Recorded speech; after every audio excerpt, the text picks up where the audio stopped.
اور 5-6 وہ افراد ہیں جو بیمار ہیں، میں خود جانتا ہوں، اور وہ اس کنڈیشن میں نہیں تھے، لیکن ایسا بھی ہوا کہ بیماروں میں سے 2 احباب، مجیدہ وائیں صاحبہ ویل چیئر پہ تشریف لائیں، اور اسی طرح چودھری خادم صاحب جہلم سے ہیں، وہ بھی ویل چیئر پہ تشریف لائے۔ اور پچھلی دفعہ جب ووٹ کا جس دن تھا، اس دن ہمارے بھائی اللہ انہیں صحت تندرستی، رجب علی بلوچ، وہ کیمو تھراپی کرا رہے ہیں، کینسر کا مرض لاحق ہے، لیکن وہ تشریف لائے تھے کل، کیونکہ ان کی کیمو تھراپی تھی اور وہ اس کنڈیشن میں نہیں تھے کہ وہ آ سکتے، تو اس حد تک بھی لوگ آئے اور آ کے انہوں نے پارٹیسپیٹ کیا۔ کوئی نہ کوئی مجبوری ایسی ہوتی ہے جس وجہ سے انسان کو رہنا پڑتا ہے۔ تو جو بہت ساری خواہشیں ہیں وہ کل بھی بہت ساری دم توڑی، اور آئندہ بھی دم توڑیں گی کہ کوئی تفریق ہے، کوئی بلاک ہے، کوئی ادھر ہو جائے گا، کوئی ادھر ہو جائے گا، ایسا نہیں ہے۔ اچھا، آخر میں کیونکہ یہ بہت اہم اس وقت جو بات چل رہی ہے وہ ہے وزیر خزانہ اسحاق ڈار کی، اور یہ لازمی پوچھنا ہے کہ ان کے اثاثے منجمد کر دیے گئے ہیں، ان کے خلاف کیسز ہیں، ان کو سی سی آئی کی میٹنگ سے بھی الگ کر دیا گیا، بہت سارے اور کمیٹیوں سے بھی الگ کر دیا گیا، تو وہ وزیر خزانہ کیسے رہ سکتے ہیں ان حالات میں؟ یہ کس کا فیصلہ ہے کہ وہ فیصلہ ہمارا ہی ہے، پارٹی کا ہے، اجتماعی طور پہ، یا اسحاق ڈار صاحب کا ہے، یا نواز شریف نہیں، صاحب کا ہے، ہمارا نواز شریف صاحب کا ہے؟ جب آپ کہتے ہیں Mian Nawaz Sharif, so it means کہ we all members of National Assembly, all members of provincial assemblies and all senators, even including the workers of PMLN، Mian Nawaz Sharif جب کہیں گے پھر تو ہم سارے کور ہیں۔ میاں نواز شریف صاحب کا فیصلہ ہے تو ہم سب ساتھ ہیں، اور درست ہے۔ اگر وہ عہدے پر ابھی تک فائز ہیں، یا یہ میاں نواز شریف کا فیصلہ ہے؟ یقیناً شاہد خاقان عباسی صاحب کیسے وزیر اعظم بنے؟ کس نے فیصلہ کیا تھا؟ میاں نواز شریف نے۔ جعفر اقبال منسٹر کیسے ہے؟ میاں نواز شریف نے کیا تھا۔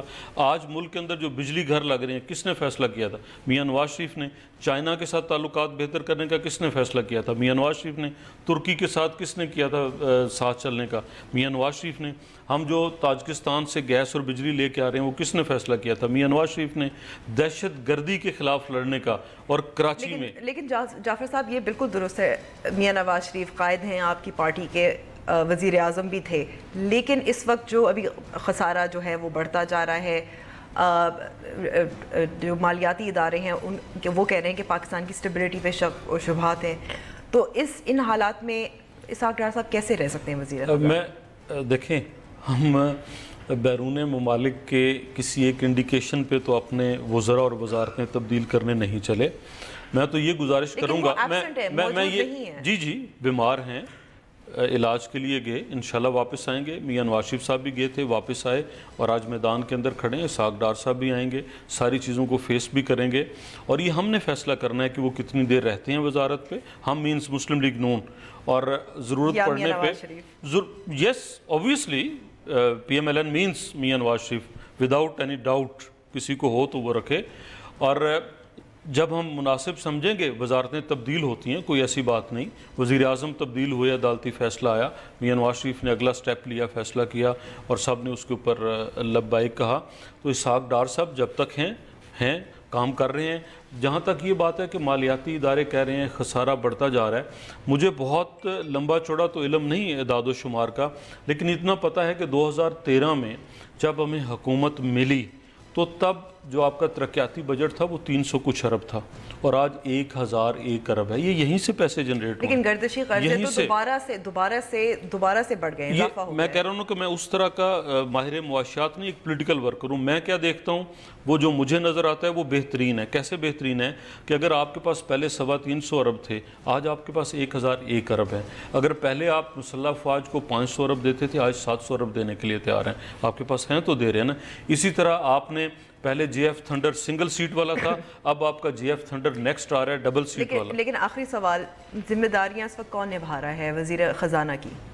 اوبویسلی جب وہ نہیں ہے تو پرائم منسٹر از دیئر، اور الحمدللہ شاہد خاقان عباسی صاحب میاں محمد نواز شریف کی رہنمائی اور ہدایت کے مطابق اور مشاورت کے مطابق بطور وزیر اعظم بھی اور بطور وہ وزارتیں جو ان کے پاس ہیں ان کی ذمہ داریاں بحسن نبھا رہے ہیں۔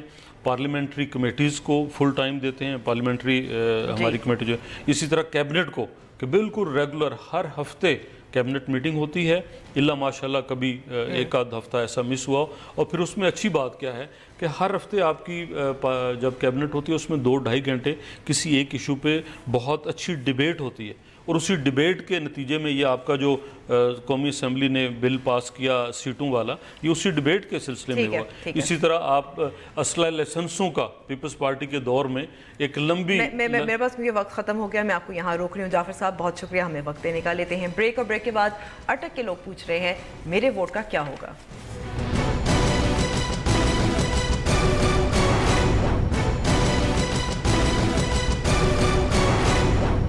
ویلکم بیک ٹو دا شو۔ آئندہ عام انتخابات کے لیے ملک میں ہونے والی نئی حلقہ بندیوں کے بعد قومی اسمبلی میں پنجاب کی 7 عمومی نشستوں کو کم کی جائیں گی۔ پنجاب کے متاثرہ علاقوں کے عوام اس حوالے سے کیا رائے رکھتے ہیں؟ اٹک سے ہمارے نمائندہ خصوصی فیاض راجہ کی رپورٹ۔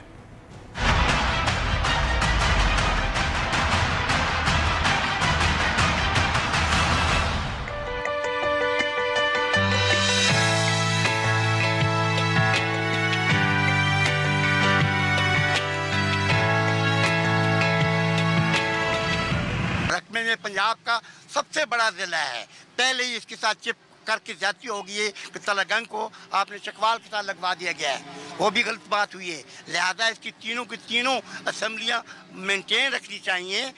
مردم شماری میں تاخیر اور حلقہ بندیوں میں جلدی کے نتیجے میں تخلیق کیے گئے فارمولے نے قومی اسمبلی میں بڑے صوبے کی نشستوں کی تعداد 148 سے کم کر کے 141 کر دی ہے۔ نئی حلقہ بندیوں سے ضلع اٹک کو قومی اسمبلی میں اپنی ایک نشست سے ہاتھ دھونا پڑیں گے۔ آبادیاں بڑھ رہی ہیں، ابھی بھی آبادیاں بڑھی ہیں اور حلقے کم ہو رہے ہیں، یہ ہماری سمجھ سے تو بالا تار ہے۔ 6 تحصیلوں کے اوپر 2 سیٹیں قومی اسمبلی کی یہ نہیں ہونی چاہیے، 3 سیٹیں پہلے ہیں ان کو برقرار رکھا جائے۔ سینسز بر وقت کمپلیٹ ہوتے، قومی اسمبلی میں سیٹوں کی نشستوں کی تعداد بڑھتی، حلقے چھوٹے ہوتے اور لوگوں کو ان کی دہلیز پر وہ ملیں۔ ضلع اٹک کی آبادی 18 لاکھ سے زائد ہے۔ ضلع کے لیے مختص قومی اسمبلی کی 3 نشستوں کو نئے فارمولے کے تحت کم کر کے 2 کیا گیا تو ایک حلقے کی اوسط آبادی بڑھ کر 9 لاکھ تک جا پہنچے گی۔ 6 تحصیلوں پر مشتمل ضلع اٹک کی قومی اسمبلی میں نمائندگی کم ہونے کا خدشہ ہے۔ دیہی علاقوں پر مشتمل ضلع کے مسائل کو مرکزی شہر کی جانب موڑنے سے پیچیدگیاں جنم لے سکتی ہیں۔ ضلع اٹک میں صوبائی اسمبلی کے 6 حلقے ہیں اور یہاں کے رجسٹرڈ ووٹرز کی کل تعداد 11,46,990 ہے۔ ضلع اٹک کے رہائشی نئی حلقہ بندیوں پر مختلف خدشات کا شکار ہیں۔ ووٹر کو پہلی مشکلات کا سامنا ہے، ہمارا جو عورتوں کا ووٹ پول کرنے کا تناسب ہے وہ پہلے ہی بہت زیادہ کم ہے، تو اس سے مزید کم ہو جائے گا۔ عوام کے لیے آسانیاں پیدا کرنی چاہیے۔ اب جانڈ تحصیل سے بندہ اٹک اپنے کام کے لیے آئے تو بہتر یہی ہے کہ اس کا یہاں سے 100 کلومیٹر دور جانڈ ہے۔ مسائل بڑھ جائیں گے کیونکہ یہ پہاڑی علاقہ ہے اور اس میں آبادی کا 10-10 15-15 کلومیٹر کا گیپ آ جاتا ہے۔ 20 برسوں میں صوبہ پنجاب کی آبادی 7.5 کروڑ سے بڑھ کر 11 کروڑ سے زائد ہو گئی، مگر نئی حلقہ بندیوں کے نتیجے میں ضلع اٹک سمیت پنجاب کے کئی دیگر اضلاع کے عوام کی قومی اسمبلی میں نمائندگی کم ہو جائے گی۔ کیمرامین ممتاز حسین کے ساتھ فیاض راجہ، ڈان نیوز، اٹک۔ اس پر مزید بات کرنے کے لیے فیاض راجہ ہمارے ساتھ اسٹوڈیو میں موجود ہیں۔ فیاض بہت شکریہ، پہلے تو رپورٹ کرنے کا، اٹک جانے کا، لوگوں کی آوازیں ہمارے لیے ناظرین کے تک پہنچانے کے لیے اور اس پہ تجزیہ دینے کا۔ اچھا، اٹک کی 3 سیٹیں، ابھی تک کوئی کیا فارمولا جو ہے کہ پنجاب کی 7 سیٹیں کم ہوں گی، اس میں کون کون سے حلقوں سے جائیں گی سیٹیں؟ اچھا دیکھیے، اگر سب سے پہلے اسپیسیفکلی اگر اٹک کی بات کر لی جائے تو تقریباً 18 لاکھ کی آبادی کا یہ ضلع ہے اور اس میں قومی اسمبلی کی 3 نشستیں تھیں اور اٹک کے الیکشن کمیشن نے، جو ضلعی الیکشن کمیشن ہے، بڑی محنت سے جو ہے وہ یہاں پر رجسٹرڈ ووٹرز ہیں ان کی تعداد تقریباً 11.5 لاکھ تک پہنچائی اور اب یہ ہونے جا رہا ہے کہ ان کی ایک نشست جو ہے قومی اسمبلی کی وہ 3 سے کم ہو کے 2 ہو رہی ہے، تو اس طرح سے ایک حلقے کے اندر تقریباً جو ہے وہ رجسٹرڈ ووٹر کی تعداد وہ تقریباً 6 لاکھ کے قریب جا پہنچے گی اور آبادی جو ہے وہ 9 لاکھ ہوگی، جیسا کہ لوگ کہہ رہے تھے، اور خاص طور پہ خواتین کا جو ووٹرز ٹرن آؤٹ ہے وہ وہاں پہ متاثر ہونے کا خدشہ ہے۔ اچھا، اب اگر بات کر لی جائے جو باقی صوبہ پنجاب کے جو اضلاع ہیں، کیونکہ فارمولہ جو اس حوالے سے ڈرائیو کیا گیا وہ کچھ یوں ہے کہ جو فاٹا کی 12 نشستیں ہیں وہ 2002 میں جب یہ فارمولہ بنایا گیا تو اس وقت یہ طے کیا گیا کہ فاٹا کو آبادی کے لحاظ سے زیادہ نشستیں دینی ہیں، وہ 12 نشستیں ابھی تک جو ہیں وہ برقرار ہیں، اگرچہ آبادی کے لحاظ سے فاٹا کی 6 نشستیں بنتی ہیں۔ اچھا، تو آبادی کے لحاظ سے فاٹا کی 6 ہونی چاہیے، لیکن اس پہ تو ظاہر ہے کوئی تبدیلی نہیں ہے۔ جی بالکل، اور جو باقی جو 260 نشستیں باقی بچ رہتی ہیں ان کے لیے یہ فارمولہ ڈرائیو کیا گیا کہ فاٹا کی آبادی اگر کل آبادی میں سے نکالی جائے، کل آبادی تقریباً 21 کروڑ کے قریب ہے اور 50 لاکھ اگر یہ آبادی نکال لی جائے تو باقی جو آبادی بچ جاتی ہے